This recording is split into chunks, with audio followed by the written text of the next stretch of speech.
Hey. Welcome back to the POPcast. First things first, big story. Congratulations, Miss Noni. Brand new show on 5FM every single Saturday, 5 to 7 p.m. Let's go. The Trap House. Yeah. Congratulations. Thank you so much, guys. What is the Trap House, Noni? The Trap House happens every Saturday on 5FM between 5 and 7 p.m. It's basically it's a scoop with a party. Because I found that the stir up was very conversational, very much about like what's happening in the game in South A. And because it was a very conversational type of show and content driven, I figured I also needed a show which was going to be just about groove and just put it up. Okay. So we're just turning up for 2 hours on the Trap House from 5 until 7 every Saturday. That's dope. Yeah. I'm trying to turn absolute hip hop into that as well, where we're just flowing. I don't want like just flow, just party. Yes. And happy birthday to Speedsta. Thank you. Yeah, man. I had a Gutu left over from a traditional function here at home, so I decided to bring it out just for your celebratory drink, my nigga. Happy birthday. Thank you very much. I appreciate that. Hey, Black Label is the skaters drink. I see you. What is this? On. Yeah, I've had my Black Label days. Sorry, what did you say? I said, and he's got his dead sweater on as well. I see. You gotta push local. Yeah. Shout out. 1,000. Pushing local. I wanted to talk about Stogie T, guys, and. Hip-hop is always referred to as a young man's game. And I think that sometimes it's said like that, and it kind of pushes the people that are mature and have a lot of constructive things to say in this game. And they push them to the side a lot because of that hip-hop is a young man's game. And Udumi, being Dumi and the volume, evolving to Stogie T, realized that if he is not going to do anything for the writers, the thing is, when you something, you realize that you have to keep what you are alive so that other people can join in on what you've created. And if he hadn't done what he's done, it would be very easy for everybody to feel like I gotta be a top 10 Rams artist, or I gotta be having singles.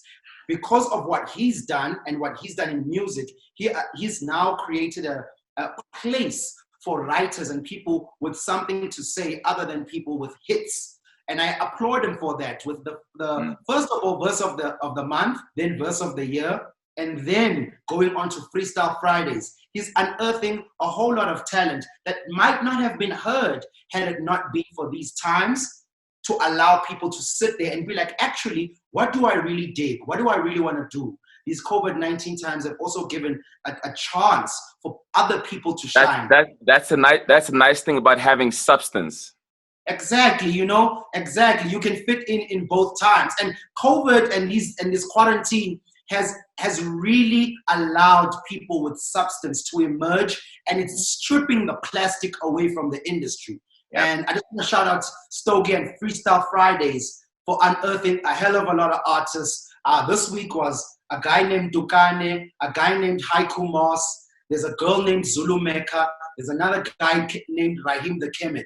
And also, the beautiful thing about what he's done, he's allowed Zakwe in Durban to adopt this formula, and then Zakwe is unearthing Durban artists, which might not have been heard if it wasn't for the freestyle something.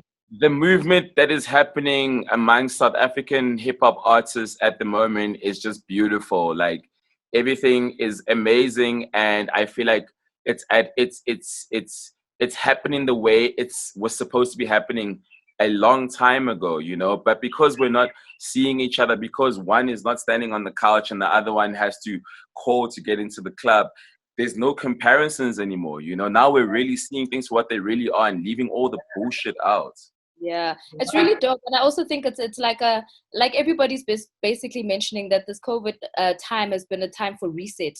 where the earth is resetting, but also like everything else is resetting, how we are communicating, how we are producing music. And like you said, the purity is coming out, which is what's important. And I think hip hop definitely needed this time for us to kind of get back into what really made South African hip hop what it is.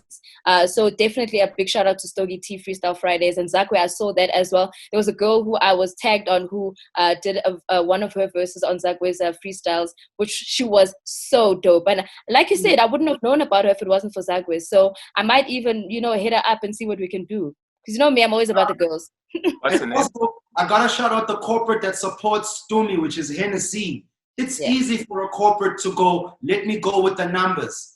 For someone like Hennessy to say, you know what, I'm going to go with the substance and not the numbers. It's a big thing because the same person that runs Hennessy has to now validate this in the boardroom. And for them to stick their neck out like that for the sake of art, as much as it is for the progression of economy, I just want to big up them for doing that. Yeah, and that's why we have to always give respect to Osmic and Rashid and the guys, because they took it upon themselves to start the awards. They took it upon themselves to start it back to the city. They took it upon themselves to start a museum. Make Hennessy understand that like, hip hop has substance, because they come from that era where like the kind of hip hop that was being released then was of substance. You were learning something. You were getting better at things. Whereas the style has kind of changed now, or whatever. But they are adapting to the times and they are sticking to the substance, because that's in this day and age, that's all that's going to keep you here. What I love the most about the museum is also how they show the evolution of South African hip hop. It's not only just about the backpack rappers who kind of started out with Back to the City. And that's what I loved about what Osmic and the guys have done with regards to Back to the City, even the SA Hip Hop Awards, is that they weren't about only sticking to one type or subgenre of hip hop, but also then saying, listen, hip hop has evolved for a reason. The kids are making different types of hip hop compared to what we were making way back in the day with Le Club and things like that. And I like the fact that they've acknowledged it, and they've also made people realize that we're all part of one culture, we're all part of one family. At the end of the day, we're ripping hip hop. So shout outs to the guys for doing that as well, Yeah. Speaking, Viz, you want to add something now?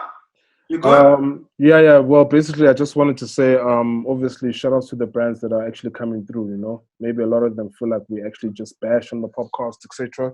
But we do actually congratulate for people who are actually coming out and doing good for the case of growing the culture, and which means by all means we'll do it. And yes, we do have the right to be entitled to our own opinions. Yes. It's not that we're bashing anyone or anything, but we're just highlighting what we have experienced or what each individual is experiencing or how they see it like, So definitely shout outs to the brands, and also shout outs to Back to the City for pulling it off and from what they've contributed with hip hop. The beautiful thing that I'm actually seeing all go around is actually, I think the 90% local music might be coming back, because everything I'm just seeing on the social networks. No. Well, for me, what I'm seeing, it might really come back as to maybe post what we are going through right now. Everyone will probably push local by all means, because it's what we've been adapting to, is what people have been growing into, you know what I mean? It's what people have been consuming, so that, hey guys, let's also support our fellow artists and our creatives in this moment in time, from be it TV, be it radio, be it music, whatever. We just have to support local.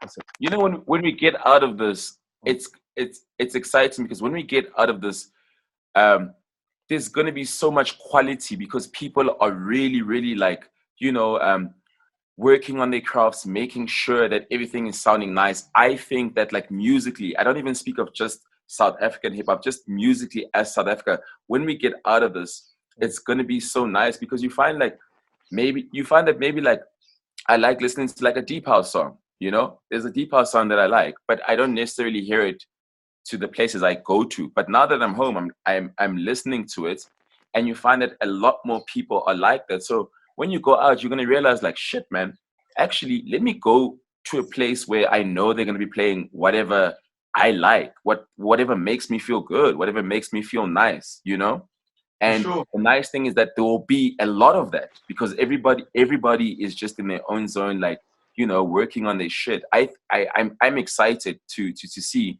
what's going to happen in 2021. from a music perspective? Definitely. I hope that people will carry these emotions and these resolutions, these realizations that they found in COVID quarantine time onto and into the future. I am skeptical because I know how human nature is and I know how human beings are. And I know that once things get kicked off to us being outside, our drive is going to also be accompanied by the fact that understand that the businesses are also going to try and get involved and make all the money back.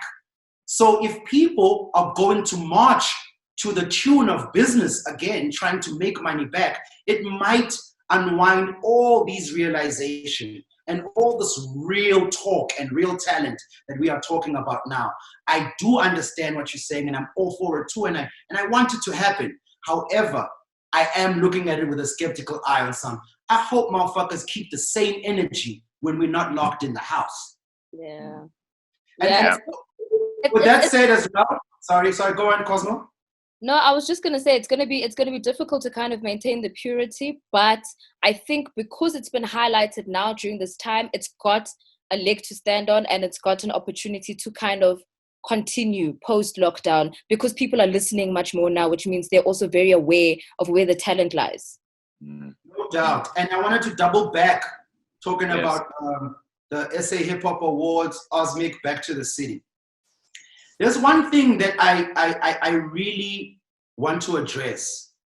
I remember this show. We were shooting at Rockets upstairs. When we talked about the Hip Hop Museum, and we actually said Osmic and his team really deserve a round of applause for what they've done for hip hop. We said it.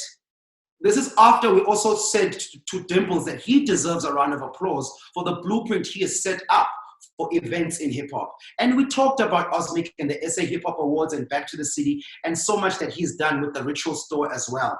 Now, my whole problem with the community is when we say things that are great, you never see comments about, yo, shout outs for saying those things. But people are really quick to comment when they get criticized or laughed at.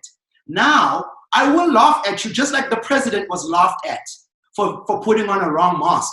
It's not to say his leadership isn't good. It's to say that shit was funny and we're going to crack up or criticize. It's not bashing. The same people that keep the energy of wanting to come on when they are criticized or just being shown that shit was whack, well, you gotta be there as well when we speak positively about you and accept that and make sure you let people know. Shout outs to the POPcast for shouting me out on there. I just want that double standard to be addressed because it makes us look like we only see one side. And that is not true. Yo, shout out to Bacardi with this Pass the Beat concept they're doing in 3 different countries. I think it's dope. I think we've all experienced this where if there's one thing you really, really want as a creative, as a artist, as a DJ, as a MC, as a host, as a A&R, as you know, the list goes on, is to be able to do things that are really, really organic. So things that are already part of your life and they just make sense. So even when the next person is watching it, it's like, oh shit, that makes a lot of sense for that person to be doing that kind of a campaign, you know? So shout out to Bacardi for trying to always create those kind of campaigns with musicians, you know, and trying to do it on like a really, really high level. Yo, I gotta big them up too. Bacardi has done the Bacardi Holiday Club, and they've put Until as the people in charge of that. Okay, which is, sorry. Until owns Bacardi Holiday Club. So let's say next year it could be Scoop Makhathini Holiday Club. It could change. Shout out to Until. But I hear what you're saying. Yeah, they've Bacardi from day one. The agency is great. Look, we'll get to whatever the name changes will be, but for now, this is what it is. They've been backing him. Let's give them the props, you know. Shout out, It's some young kids at Until. I've been to the offices. So shout outs to them for that. And this Pass the Beat is amazing, dog. It was really, really a dope concept and executed well. Just like Back to the City might have not executed their first thing well, but the second time they got it right. And I feel like they might have pre-recorded everything instead of trying to do everything live. Yeah. You know what I'm saying? I watched Fred Pack's interview with Fabulous. Fabo. Oh! Shout out to Fred Pack. Oh, and 6. Let's go. Oh, that's a foul, right? Yeah. No doubt. So yeah, man, like big ups to them. And I really love the campaign they did with you as well with Pass the Beat. That was like and it's revolutionary, it's fresh, it's new, and it's risky. It's not the main thing. And they always make sure that it resonates with the people from the place. Dude, I was watching, so I got the beat from India. I passed the beat to Ganja Beats. Ganja Beats passed to Durban Go-Go. Durban Go passed to Scorpion Kings. Scorpion Kings, remember we spoke about this a while ago. Yeah.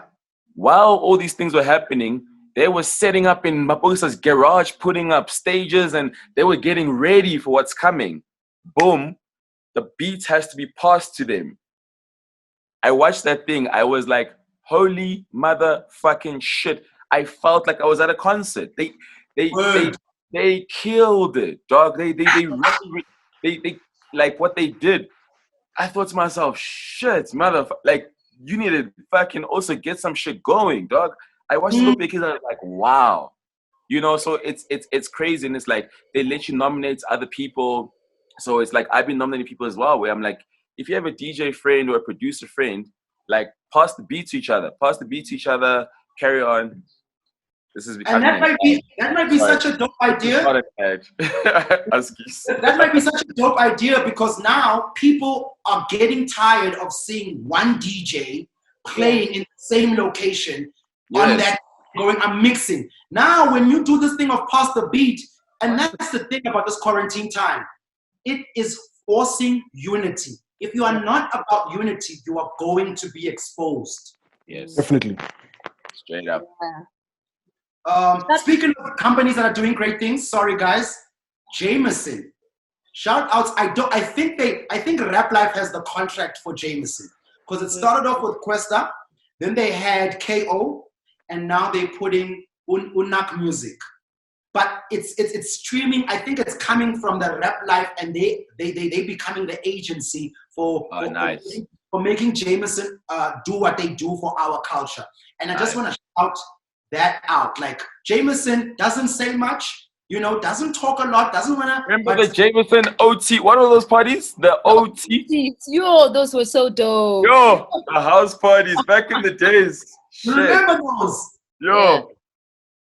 So I just wanted to shout them out as well because I'm seeing it, and because it's coming from a Rap Life perspective, Questa's posting it himself and the artist, but I don't feel like he's getting the support of the culture and shouting him out and shouting that company out because it's very important that we do these things. Then the person that is getting to a debrief in the office can go look at the impact we have from working with this artist, even if it isn't us.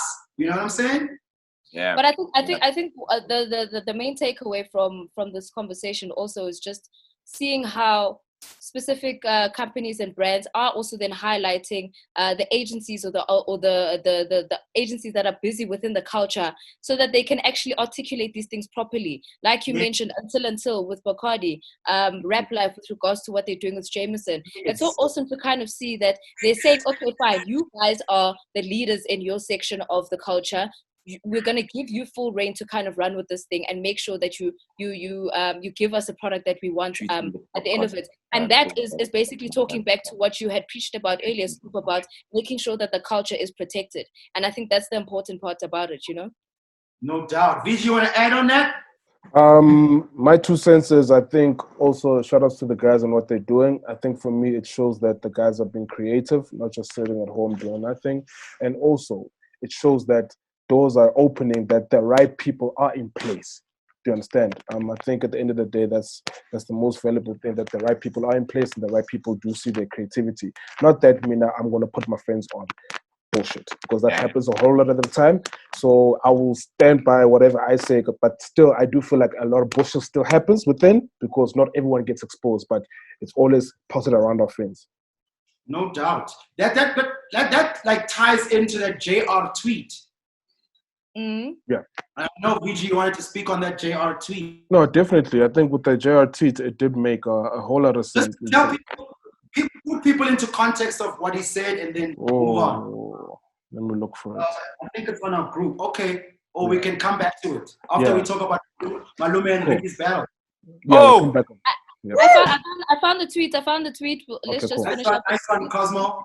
All right, so JR did post a tweet that we had put into the group, and he mentioned that a lot of these are not my words, I'm just reiterating JR's words. He says a lot of these con men or women who are regarded as industry experts by bullshitting their way through life need to be addressed. I'm honestly sick of mediocrity leading quality and clout being above merit. He says, especially in music, I've never seen so many chances that the game has. So it's a whole thread where he's basically saying that you can't be an influencer. He says, what about the influence and content creator space? That has to be the most unfair, where a brand manager or PR manager wants to be a creator. Thank you, JR! He says, thank you, JR! He ends it off by saying South African entertainment and media industries generally have the lowest barrier to entry I've ever witnessed. And when I say lowest, I'm not playing. There are people who are great at their jobs, and then there's these other people. So basically, alluding to like that sometimes the wrong people are getting the jobs, and sometimes, obviously, when they are the right people getting the job, shout outs to them. But it's just difficult to kind of have to try and treat yourself as a professional when literally anybody can literally come in and say, I am now an influencer. I am now a DJ. I am now a presenter. I am now, an MC. But at the bigger scheme, Noni, my issue is that a lot of the times it also starts with us. We never tell each other the truth. Do you understand? If a song is whack, you need to be able to say, yo, that shit is garbage. And we don't. No, but I'm being for real. All you get is, and I've seen it. Yo, please retweet. Please retweet. I've expressed to guys, yo, if I don't comment or say anything about your joint, just know that I found it that it's trash. I will not go out there and say it's trash. I'll just keep quiet and reserve. But what Jared is saying, it is true that you find a lot of people speak on AB and say, oh, what a great song. This is nice and whatever. You're like, yo, stop trying to let this person's nuts for a reason. Because a lot of the times what happens in the game is that people are trying to be put on because you have this thing, you can put me on, so I'm going to put you on, so we'll all link up, we'll all break bread. Yes, true, but at the end of the day, the talent should be number one. If shit is original, shit is great, you're supposed to promote that shit is great. If shit is whack, you need to say, yo, that shit is whack. But I think it. That's why you got the universal job, VG. I think it also comes from a perspective, like, I mean, from their side as well. It's like, I may be a talent manager and I may know what is needed, but unfortunately, I still have to answer to someone above me. And you find that most of the time, the person above the person who actually knows the culture is a person that is probably doing it off like, I studied this for 10 years or whatever the case is. And it's like, yes, I understand that, but it's like this trust the person under you to give you what is really, really happening, you know? So you find that a lot of the time that the person above only sees a certain thing. So maybe they only see like, oh, this person is popping on Instagram. Oh, this person is popping on Twitter. They are perfect for what we're trying to create as a brand, you know? So it becomes very, very tricky. And sometimes we as creators, as artists, also need to see it from their perspective, because we're human beings at the end of the day, to understand that, like, yo, maybe, you know, maybe I didn't do that thing you said I should do, but it's not because I didn't want to. I really did want to. However, it wasn't in terms of the strategy that was put ahead from the person above me. It couldn't fit in there, you know. So we also got to see it from that perspective, because that does happen. No doubt that happens, Speedy, and I don't think with the people sitting here and the wealth of knowledge that JR has, he was talking about that. He specifically said, if you read it, you can read the tweet again, but he specifically is talking about a situation where there is no gray area. Yeah, my statement wasn't necessarily to the JR thing. I was just adding on to talking what about that JR thing, my nigga. We're speaking. I'm just, that JR thing, my nigga. We gotta talk about that JR thing because it is important. Like you know why? JR, with the amount of knowledge and experience and know-how that JR has, and also JR is very versatile and diverse. The fact that JR does not sit somewhere in corporates or labels is beyond me. He does. Where is he now? He does. He runs feel good music, which he has for the past I don't know how many years. Isn't that his thing? Pardon? I think with someone like a JR prefers to control whatever he can because maybe he knows that he cannot.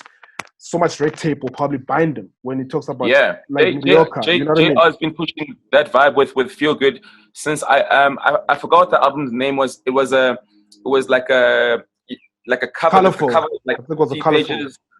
It was not colorful. It wasn't colorful, and he had a partnership with Ray-Ban. So like he was like one of the first people to have a partnership with a brand for the album. What was that album called? Do you remember that album? 2014-15.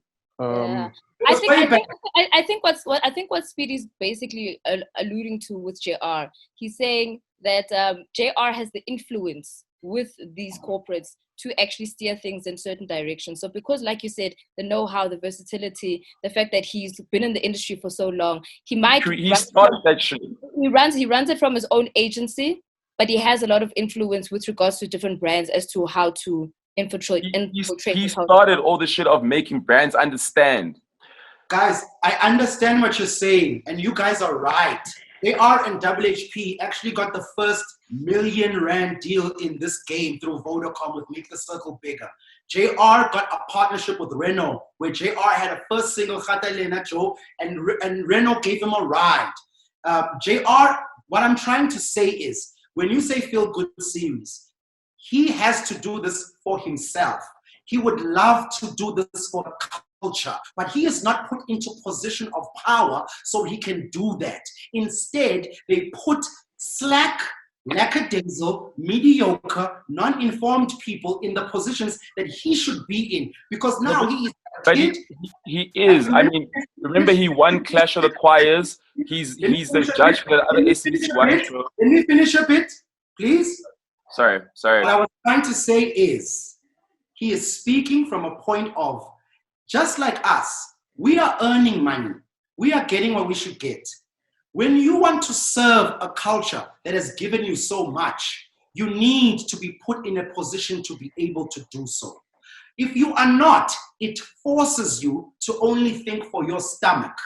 And it brings you hurt when you're looking at kids with talent, with ability to blow up internationally, and you are not put in a position to be able to help those kids, but you're forced to look at helping yourself because you are not being put in that position. And then what also is happening, you're made to feel shit and whack for saying true things. Just like sometimes we are made to feel like shit for speaking on a culture that we've invested so much in and know about.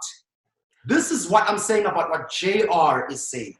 I'm with you, Scoop, because it will either hinder you or you'll get fired. Do you understand? Exactly. Just because you cannot comment on how whack this cap is, because now this cap is sponsoring everyone in the game, VG or the POPcast will not get an income because they just bash. You know what I mean? And it's also the thing, if JR had to sit on a community of music for a radio station, for example, he'll probably say, yo, but this is how it's supposed to be because you started to build it like this and like this and like that. How, like the flow where he feels like you just need the right people to be servicing those right channels and jobs and pipelines. I'm with JR. I'm with JR. I'm definitely with JR. And it hurts. It hurts. It really, it's also more than hurt. It's frustrating because people people bringing out maths and all types of things. And I was just like, Holy fucking shit, bro. Like, how sad is your life? Like, how sad is people's lives on Twitter right now? Like, What does happened? that get you going? Is that what's getting your day going? What's going on? What are you talking Okay. about exactly? I saw Nota retweeting Jay. Jay basically put up a poster of the tour he did with Reese and Slick. Oh yeah. I don't know what the fuck the conversation was. Tour dates, whatever. And basically Nota responded with, he took the flyer date and he literally like did some maths and he was like, okay, so you spent like these much days at home, this much days on tour, so you actually went on tour 63%, whatever. And I was just like why? Like what is the purpose? What is the purpose for that? What is anybody that is following you learning from that? Like what exactly, as a fan, what are you learning from that? Are you learning that JR and Slick Aries didn't do a tour? Is that the conclusion of you know, it's weird. It's very, very weird. I think It's very weird right now. I ain't gonna lie. I haven't logged on in a minute because everybody is looking for blood out there. They're safer on the outside, Scoop. I can tell you that much. I can tell you that for free. Every week there's someone falling or someone not having to fall. I think Nota. I think basically the whole conversation probably just needed to be break down. What is the purpose of a tour? You understand? What is the meaning of a tour? Where does it start? Where does it begin? It doesn't mean that if I've got a tour date or places that I'm planning a tour and I skip 1 week, I could have been tired. Or I could have had a death in my family. It does not mean that you didn't go on tour because you missed 1, 2, 3 dates. You know what I mean? And maybe that leg of the tour, we didn't market it properly. We know we didn't market it properly, so we didn't have like those things happen. And you, as a person that knows so much about South African hip hop, you know those things happen. You've been on the tour with fucking Cash Time, and when they were figuring out in the H1, like we've seen all that. You've done it. We don't have money, Chief. We'll get there. You're right. That's the truth. Yeah, South African hip hop, well, not necessarily South African hip hop as a whole, South African entertainment industry is definitely suffering with regards to getting the right capital to backing these types of tours. But I think when the time comes, I think people are open to the ideas of actually having the tours. Like we mentioned in the last episode or some episodes back where we mentioned Iverson Tour and the Yellow Tour, which were successful tours. So at the end of the day, it's not as if the attempt isn't there, but we're going to get it right sooner or later to the point of making it a tour in those terms. But speaking on that, I did also just want to mention that the Minister of Arts and Culture did come back with an address and had a little bit of a Q&A as well with regards to some of the funding for South African artists and creatives. The press release that came through was that a couple of athletes, well, the press release was that 90 athletes and 105 creatives were going to get funding from that 150 million. When I watched the address, they then changed the numbers and they said that they went back and adjudicated the numbers. As it stands today, 293 athletes have been paid out, and they've gone through some of the applications from the artists as well, and they will be making payouts this week as well to that effect. The tricky part about it is that he mentioned as well that the artists who had been declined, because there were 6,000 applications, only 105 seemed to qualify in the criteria. The ones that were declined because they didn't have things like proof of cancellation of a gig. They didn't have contracts in place, maybe even a letter to say that whatever event that was happening didn't happen. And it's tricky for us as artists because we all know that, especially in the entertainment industry in South Africa, a lot of gigs are done maybe on like a relationship basis. If I have a relationship with, let's say, Sumo or Taboo or Rockets, we're not going to put a contract in place for every single booking I have. I could play at Rockets maybe 3 times in the month. We can't write up documentation for those 3 times that I'm there. I just know that I've played. You guys have given me my money. Really let I win. You know what I mean? So it's difficult to kind of prove those kinds of losses that they've now decided to write off as a whole.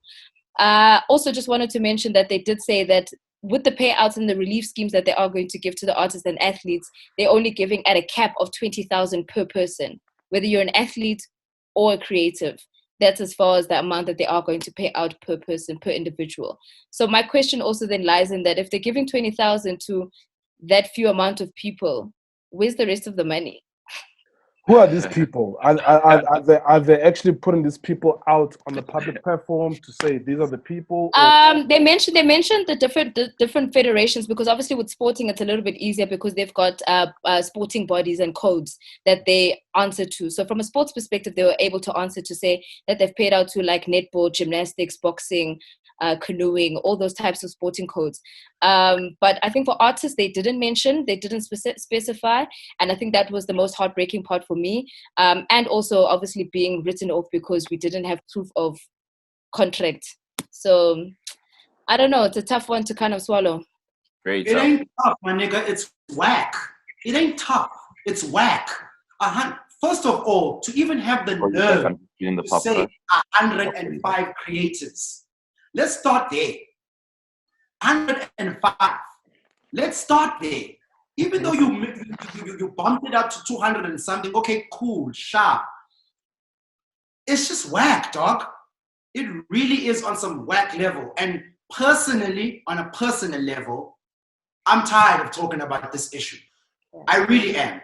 I think I know where we stand, where this government is involved. I think trying to twist their arm and making them say things and do things, because now they're obviously going to do and say things to make themselves look better, because Julius Malema just sat there and said, if you've been part of the EFF for the beginning, we're going to help you. He didn't even ask for no forms. He didn't even ask for anything. Ndando Duma, sorry, just went on Twitter and said, yo, you're going to check the EFF. Shout out to Julius. So now Natin Tetra can do a Q&A. Why couldn't you do this before? So here's where I'm at with this thing. I'm also tired of it as well, Scoop. Right now, people need to find other ways to kind of figure things out. What I mean by figure things out, especially as an artist, right? It's a very simple thing. I'll give you a cheat code. It's all about being able to maintain. So you need to find ways for you to be able to still drive the fucking car you want, still have the house you want, still have the studio you want, whatever, and not rely on your gigs or your music to give you that lifestyle. That's what's supposed to be happening. Forget about the fucking government, all that shit. Like, you're gonna wait forever. That's what I'm saying. That's where my mind's at. And that's true. I was thinking about that this morning. Shout outs for pointing that out, Speedy, because I think it's very difficult for artists to kind of comprehend that, because everybody knows that you can make music, but a lot of artists make their actual day-to-day or month-to-month income from gigging. And this is a global thing. It's not even just South Africa. This even happens in the States. This happens in Europe. A lot of artists have said that they make their money not from their music sales, but from the performances that they do. But like we mentioned earlier, this is a time to kind of sit back and think and say, okay, clearly things are going to change. Clearly I won't be able to gig anytime soon. Here's the time for me to be creative. Here's the time for me to think as to how I'm going to leverage on my brand to make money in other ways, so that I can still maintain the level of living that I have been maintaining for so long. It's time for people to kind of think outside the box now. And I guess creativity is going to have to be at the forefront. And speaking on that, guys, the word of us being able to congregate and being able to do live shows is that it's only going to happen by next year, August. I'm just putting, it might be earlier. They might change it. I don't know. But as it stands right now, you are only looking. And even then, it's going to have a cap of how many people you can have at that event. That's why earlier when I was saying I want to see what happens, I specifically said I want to see what happens with the music in 2021. Forget about this year. Yeah. Let it go. I saw a festival in Europe where they tried to do a festival where they had cars kind of lined up and everybody enjoying the music and streaming it through a feed in their cars. And they were basically at an open venue with their cars and kind of jamming that way. And okay. I applaud them for that, but I also worry about the discipline factor. Because the drinking and driving. Firstly, drinking and driving is an issue. So alcohol can't be sponsors there, because who's going to be the sober driver? And secondly, just the responsibility of staying in the car when you're hearing your favorite song, you're telling me you don't want to jump out and do a young people saying, what if I need to pee? Some people are saying, yeah, I will meet at the toilet. But I appreciate the measures that are being put in place for safety, because I see that they're also trying to put together, those sanitizing booths. I saw Vigilante was there basically talking about the ones that he had put together by the Gautrain station. I'm now Cosmo. I'm sanitizing booths. Whoa. What? Sanitizing boots, man. Why do you say that? No, dog. You can't tell me about sanitizing boots in this time when you are the leading political party. Don't tell me about boots, my nigga. Don't tell me about gloves. What should they tell you about? You guys tell me about how you properly going to fucking pay people and how you are going to address real situations, not boots, not gloves. Stop it, man. So Scoop, I'll hop onto the Minister of Congratulations and Condolences. You know, I think it's the last time we should talk about it. We've given these guys too much airtime. You know what I mean? Bye. I've got no hope for them. There's no hope. Me too, dog. But you know, one thing people must remember, and they must remember more, that if you really like chica, that's all. Straight up. And then on the subject of I mean, you see pill charts being sold by motherfuckers. They're selling pill charts that should be given to people. And you want to tell me that sanitized boots is going to make up for that? Let's kill that noise, my niggas. Let's do it. Please. And let's move on to other dope shit with what Speedy was talking about in artists being more natural. Yeah, fuck. Look at what Mecca's doing with AKA TV, which is what I've been talking about on the show for a minute now. For a minute I've been saying. But also, sorry to interrupt you there, Scoop. You like interrupting me when? No, but you know why? Because we talk about the same things, and I was gonna finish, and then you can add, like I do with you. Okay, cool. Okay. I've been talking on the show about the fact that the only way is live streaming. I started talking beginning of quarantine. I said Erykah Badu is doing live streaming concerts, and she's having people pay $1. She did 3 of them. The last one was $3. At the end of it, she realized that shit, this is not going to change. She's registered her own live streaming site. I spoke on the show about Pastor Bushiru, or whatever the fuck his name is, and the fact that he, as a guy facing legal action, was able to set up an app where people were paying a subscription where they could go to church. And he's having close to like 5,000 up to 15,000, 25,000 people registering for this app for a fee of, I think, 50 or 80 rands. And now there's an artist that has done this. AKA is about to launch AKA TV. And I know a lot of people are thinking, shit, I mean, there's a whole lot of problems with this and this and that. And I'm glad he's doing it. And I know that there might be things to iron out once it's rolled out. But it's a beautiful thing to see someone jumping off the cliff and into the waterfall. Yeah. So what I was gonna say to you is that AKA TV was created when Beam Group still existed. It's been there for a long time. Maybe him as himself didn't pay as much attention to it. That's why you told us a long time ago, and we acknowledged it, but we didn't quite. We're like, yeah, we know it's there, but him himself wasn't that active on it. But thankfully, his forward thinking has put him in a position now where he's like, shit, I already have this entity that exists, which I already earned from. And all I can do now is really give all the content, because he was giving content. He was even able to give his little brother Steph a job because Steph was running all of that. It's been going. However, now they can, do it on a higher level, if that makes sense. It makes sense completely. And you're right. It already existed. I hosted the app that Vodacom built for him. Yes. But the difference with this one is it's his own app. He developed a whole new one. And I don't know if I can say the guy that helped him make it, Rich Mahog, has left his job, and Rich Mahog has went into the app building space. And that now, AKA is going, I couldn't use the Vodacom the way I wanted to because it wasn't mine.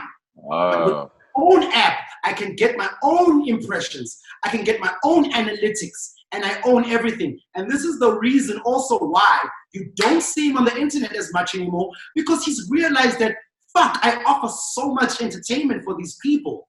And I saw a post the other day that said, fuck, where's AKA? I miss it. The internet is boring without him. This is what you cash on in. Instead, a lot of other niggas are joining TikTok instead of building their own apps. Hey, it goes back to our thing of, see how nice it is to have substance, real influence.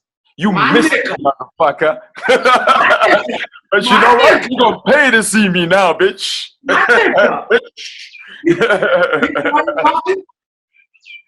I'm not. We haven't seen your teeth this whole episode. No, I'm just laughing at your guys' comments. That's all scoop. I love you, my nigga.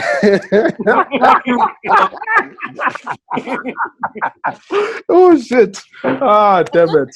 I find it so dope. I find it so dope how the artists are definitely thinking outside the box with regards to how to give us the entertainment, like you guys are mentioning, AKA, and developing the app, but also the fact that Gemini and Tweezy have also created like an appointment for us every week for us to look forward to something, and it might be something that's very like premature and very raw at the moment because we're still trying to figure our way out. But like I said, the appointment of Thursday at 10 p.m. every single week gets you excited.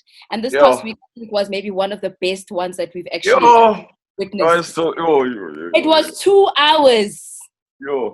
I was special. 2 hours. It was so special. The conversation was amazing. Riky, Rick, and Cosmo? Got it. Huh? You haven't mentioned the artists. I just did, and then you spoke. Riky, Rick, and Okmaloomkoolkat, the conversation. We really appreciate the gems that you were dropping, the relationship. And I think that's the one thing that we all took away was the fact that, you know, for the first time we were watching that battle, nobody cared about the score. Everybody was just encapsulated by the conversation. Everybody was like, yo, camaraderie, the love that they were sharing. And the fact that they kept saying to each other, yo, man, shout outs to you for 1, 2, 3. Shout outs to you for 1, 2, 3. Shout outs to the culture for 1, 2, 3. And it was just awesome to watch, man. And we were all there for the full 2 hours. I know. I just want to also say, like, from a personal Boys and Bucks member perspective, I haven't seen Malum and Riky interact like that in a while. Sure. And they haven't been interacting in a minute, but the way they interacted, it was like they just saw each other yesterday. And also to add on that, what was beautiful was Riky is a big brand, dog, a huge brand with a lot of corporate tied to him and a lot of eyes on him. And when he was on that platform and he said, because before Riky used to be with Les in the North, you know, it was very American. When we became friends, he said it on the battle. He's like, he then understood how to infuse the South African thing about it and how that is so important because of who was around him at the time. And specifically, Malume did that in his music. And when Riky said, yo, nigga, I gotta give you your props, you fathered me. Because if you remember Riky with Barbershop and everything else, it was very westernized, very Anglo. But then you see Boss Zonke, Amandombazana, it became local. And Malume was a big part of that. And for Riky to sit in that chair with 7,000 plus people watching and give Malume not just roses, but a whole garden in the wake of Malume about to release Bloomington was a beautiful thing. And I just want to shout him out for that. And big ups, man. That was beautiful. That was beautiful, man. I think for me, this kind of showed how it's a hip hop in 2013 and 14 kind of rose up because it's one of those with the unity. It's one of those, yo, we are South African. We're paying. It's not about me. The guys who fucked it up were the ones. It's me. They fucked it up. Very true. Those guys said, yo, we're doing this for the love of hip hop and opening up doors for the next young kids to also look up to us, to know this is how you move. And shout out to Koolkat and Riky. And it's nice to see the maturity come out of people, you know? Yes. You know? Because at the end of the day, outside the artist, you're a human being. You fucking shit, same, you know? So it's nice to see that, like, you know, relax with that. The pressure is on. The pressure is on. Who's Lonely pull the eyes. I know. I was just like, okay. I didn't expect that TMI. So what did you say? Spice Girl. I think the pressure will be who on is next. After this battle, who's the next guy? I want KO and Questa. Sure. KO and Questa would be dope. But also, I had initially suggested KO and Cooley, and everyone was just like, why would you put those two together? And I was like, but guys, they've also had the amount of time in the game from back when they were both in groups, Murafe and Tear Gas. So they've got all of that catalog. Yeah. Over and above that catalog, they've also then got their own solo albums. They've both got 2, well, KO's got 3 now. No, actually, Cooley's also got 3 albums, if I'm not mistaken. Yeah. The dope part about it is that they've also got catalog, and they also record breakers in South African hip hop, because Cooley was the first to win record of the year. I think it was for Twax. No, not Twax. It was Twara. No, Last time.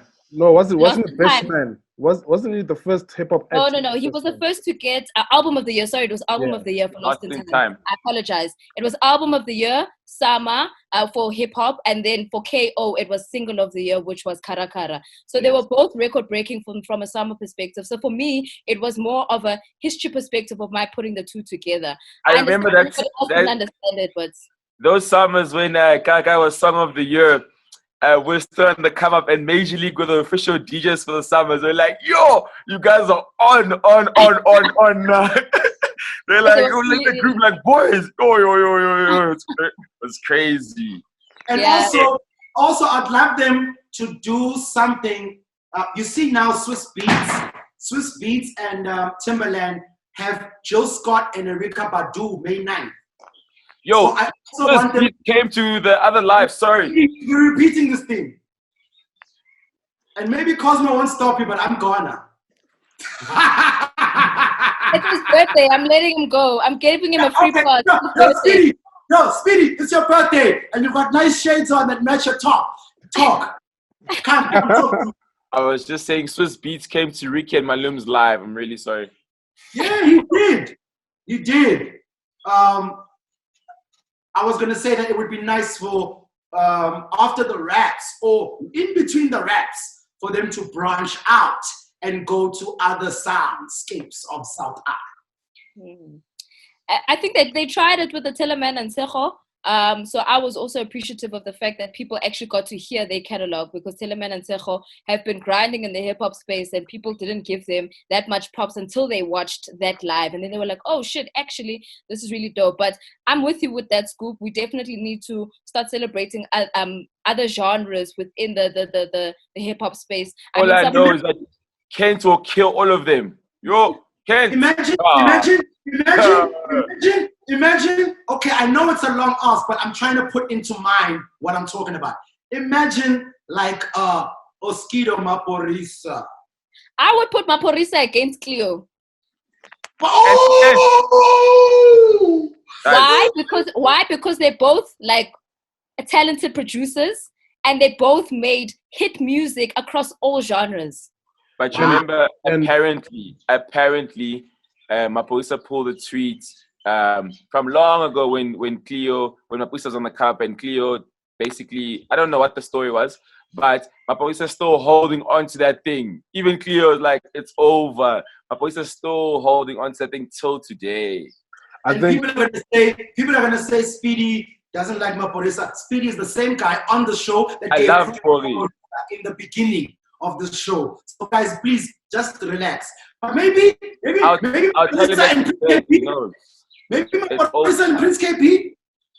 Maybe Maporisa and Prince KB. Nah. He's got from Uhuru. He's got more. I think more than anything is just the education part of these verses. Universal. I think that's what people need to know why it's happening. It's not because of clout, like because this is our favorite artist. He's young. We'll get movies. It's the education part of it. And I like how you mentioned the Maporisa and Ukleo. I think it's that sound where people were like, hey, it's tavern music, where these guys actually, if you see them on the socials, they've actually always been active and standing for the music that they love. And they're like, yo, we are South African, without a doubt. It's cool. Yeah. They make hits. Those ones, those on Facebook.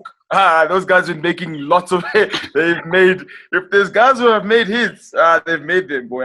Yeah. Cleo's the king of caller tunes. I think definitely you're correct. You need to branch out. So I would like to see like who the people they've written, like a songwriter's perspective. Like that's amazing. You know what I mean? Like if JR had to sit there, people were like, oh shit, I didn't know. You know what I mean? Or you know what I mean? Like there are people that like I just think the education part of it would be great. Maybe they can give it a break from the hip hop guys and just Yo, VG, I think you've got a beautiful point there because also on the verses, they had the songwriters battle with Neo and that other guy that we don't even know the name of. We've not even seen his face. But you learn. But he won for Neo because of the amount of hits he had written. I think that's a beautiful point. And onto talking about methods, when Speedy was saying, I don't know why, it's just so easy to call you Speedy because I hear Dimples say it all the time, but I need to stick to your from Speedy. Speedsta comes from Speedy. So my friends know Speedy is my nickname. My name is Lesejo. My nickname is Speedy. Speedsta comes from Speedy. So if you know me, you call me Speedy. Speedsta. I know you, dog. I know you. Speedy. That's my nigga. I know that nigga. Why the name Speedy? Sorry, so why I used to be an athlete. I used to be a 100-meter athlete. You didn't carry the towel and... No, that's the other Speedy. Okay. But shout out to that Speedy. Okay. He's still swaggy. Okay. I still got mad respect for him. I actually still speak to him on the WhatsApp. Yeah, definitely. I love that Speedy. He's an OG. Apparently, Bongo Muffin might be back in studio putting music together. So they just dropped an album. They dropped an album. Yeah. Guys, I've been off. I haven't been checking. I'll go check it out. They actually dropped it last year. October, November. Yeah. I wanted to say this, guys. You see what AKA is doing, and I've said this on the show, but I want to reiterate. I think it would be a beautiful tool for a nigga like Aries, who doesn't do social media, who doesn't do interviews, who is so good at leaving his fans hungering for more. And when he does feed them, they have no choice but to just revel about what he's done.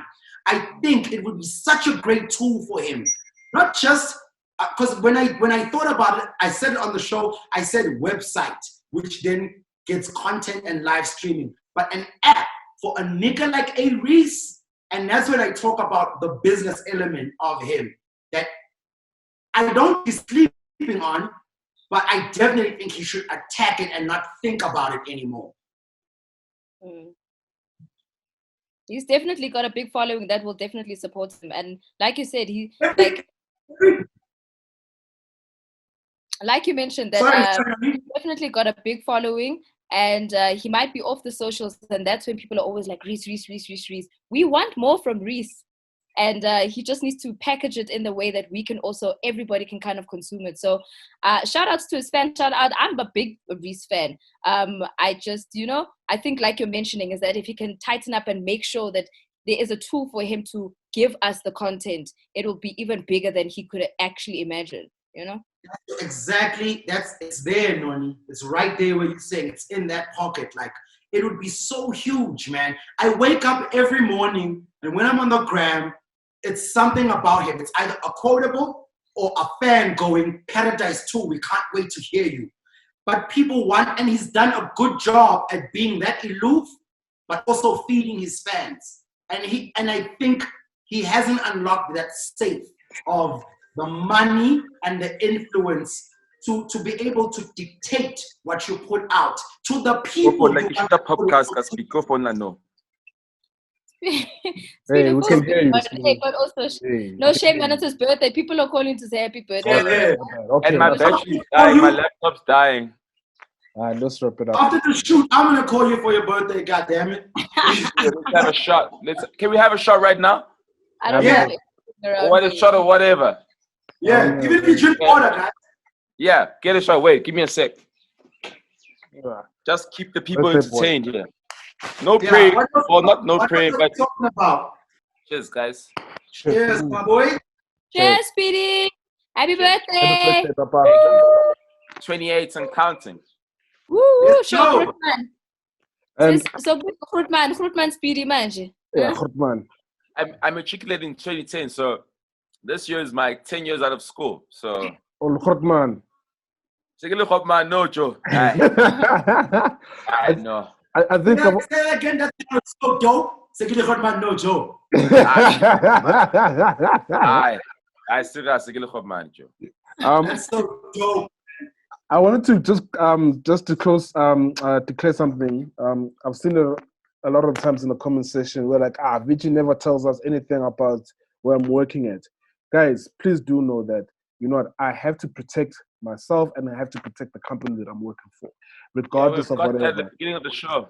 But clearly they don't read, So we're just telling them, hey guys, I cannot comment on 1, 2, 3 things because, and also I cannot give you so much information because things turn to leak. You have to protect the business and you have to protect yourself. Relax. You know what I mean? Just like what you guys doing here, you have to protect everyone. Relax is what he's saying. So just relax. My batch is gonna die. What do you do? What do you do for your birthday? I'm actually gonna go. Every time I go to the shop, right, like down the road here at my house, there's always like these 2 gentlemen that are always like standing there, like begging or whatever. So I'm going to the shop right now. I'm gonna buy them some stuff, like some tin food, some rice and stuff. That's what I'm doing for my birthday. You'll stay blessed, brother. You'll stay blessed. If they had given us stimulus checks, we would have said we can actually go and buy things ourselves and meet you there by the shop and shoot it on our cell phones and then we'd post it on the podcast when it's edited. How dope would that be? Yeah, I know. What I'll do is I'll probably have it on my Insta story, so I'll just save it and send it. If you guys want to put it up, then we'll put it up. Yeah, please do that, my nigga. That's a great idea. Please do that. I will. That's what I'm doing for my birthday.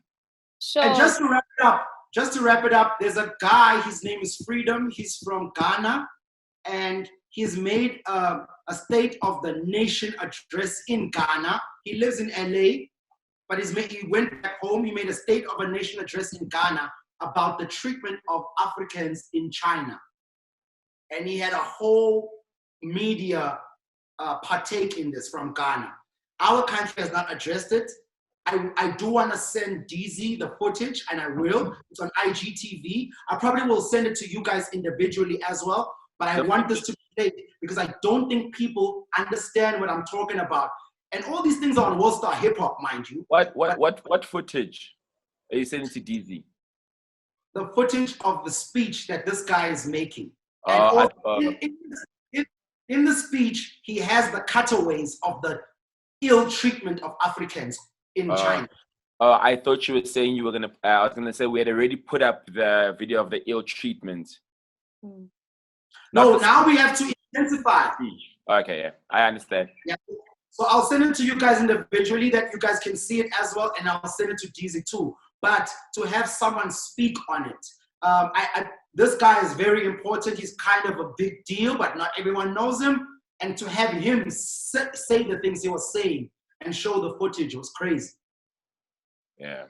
All right. Okay, with that, we do want to say happy birthday, Speedy. Shout outs to you. Thank you so much. I feel the love. Thank you. And of course, we will be back on Thursday. So make sure that you subscribe and you tune in and you join us on the POPcast. Have a good one. Thank you, guys. I'm here today on behalf of our nation, Ghana, on behalf of the race of the world, Black people and Africans. It's about time that we stand and speak for ourselves. As a concerned global citizen, I am disturbed by the way blacks are being treated in China. Although I'm yet to speak the truth, you already know it. COVID-19 simply cannot be used as an excuse to dehumanize or deny the civil rights of black people in China or any other nation. This is not the moment for humiliation. Certainly not the moment to compare us to animals. What a depiction.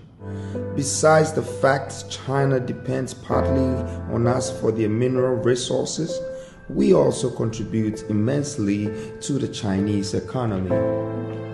I stand here today as the voice of the people. The freedom movement is urging the Chinese government to formally apologize to the black race globally and Africa as a continent. And the world must not watch in silence.